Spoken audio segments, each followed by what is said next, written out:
Pregame.com.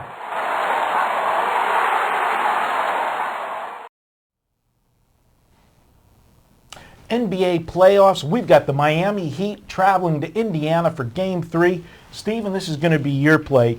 Tell me who you like, and then we're going to start breaking this one down. I'm going to go for this video play, Marco, on a total. I'm going to go under the total here. Well, you know, I can't say that I disagree with you, but first question I'm going to ask you, how much does Chris Bosh mean to the Miami Heat? Can they survive this injury? Possibly not. I see a deep run now here by the Pacers. This could go 7, and it wouldn't shock me if the Pacers won this. I'm on one of those that say that this is a significant injury. It takes away Miami's low post scoring. They didn't have much to start with. Whatever little they had was Bosh, which is factoring obviously into my liking the under in this one. And it really forces LeBron and Dwayne Wade to do even more pick and roll. And the Pacers are going to know this. They can do a lot more double teaming at the high post. They don't have to worry about any kind of low post scoring now from the Heat. Well, I think this is a huge injury, and I think Chris Bosh really didn't get the credit this year that he deserved. I think this was the best year that he's had with the Heat. It's the big three, but really, it's the big three. It's 2 plus 1. It's LeBron and Wade. He gets all of the headlines. He's kind of the afterthought. He's certainly not in their class, but he's a nice complementary player. But this year, Wade missed a lot of games during the season, and I thought Bosh really picked things up and helped LeBron immensely this year, and taking that the Heat down low and taking the pressure off of LeBron. But Wade's obviously the better player, but I think Bosh is the more significant loss. In this matchup, yes. I agree. And the fact that they're playing a team, Indiana, that's a younger team, it's a deeper team, and honestly, in the East, tell me who was playing better ball the last 3 to 4 weeks of the regular season. They finished the season on a 12-3 run, and they heading were into the playoffs. Winning on the road too. No, the Pacers had a strong home stretch. You're right. Now the question is, anytime there is an injury, Vegas is going to make an adjustment. Did they make too much of an adjustment here? If you look back to the regular season, the Heat, the first time they played at Indiana, they were -2.5.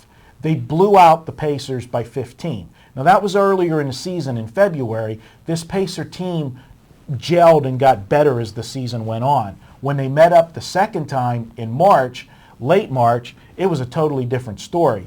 The line was 3.5 based on the first game blowout, but Indiana took it to Miami and beat them by 15. And we've seen this Heat team has had trouble on the road at times this year. Yeah, playoffs are a whole different season, and now we don't have Bosh as a factor in this line, so there's some different variables here.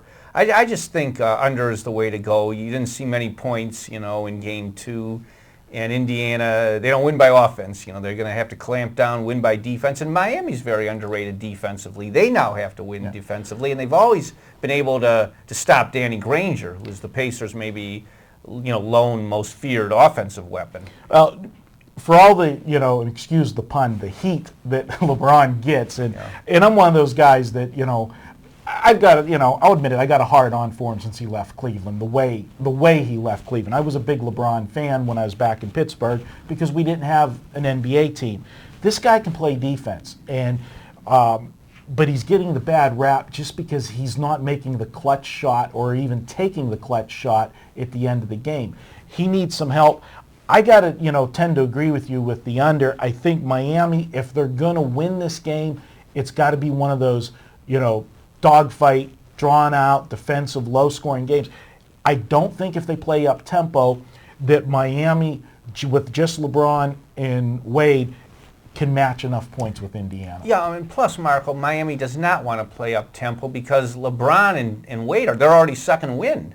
LeBron, he may be a great physical specimen, but he's tired. They're not giving him any kind of rest or anything. He played 40 or 48 minutes the other night, and he played the entire fourth quarter. Yeah. So well, these are all these are all factors why I like the under, and I think that's the way to go in this. Okay, well, there you have it. Steven says take the under Thursday night with the Miami Heat and Indiana Pacers. We're going to be right back here on pregame.tv. We're going to look at a Friday Major League Baseball. It's interleague time. We're going to the Bay Area, Oakland and San Francisco up next.